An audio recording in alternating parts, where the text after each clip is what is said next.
I would definitely recommend this program, not only for new beginners, but even as a refresher course for some established agents.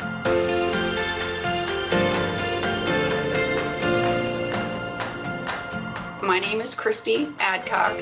I'm not new to sales, I'm new to insurance sales.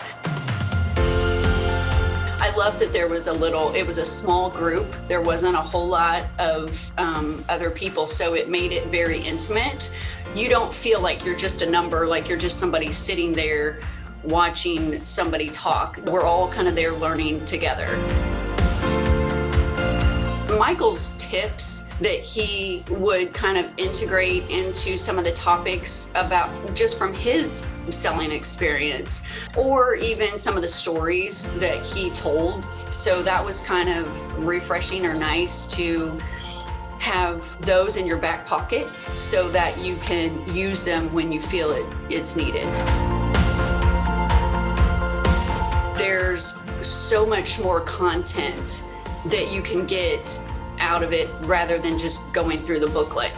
I'm actually considering, I'm like, would Michael let me go through this program again?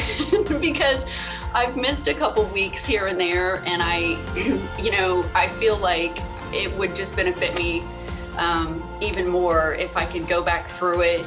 It's very encouraging. It gets you excited about some of the products that may not really be exciting. So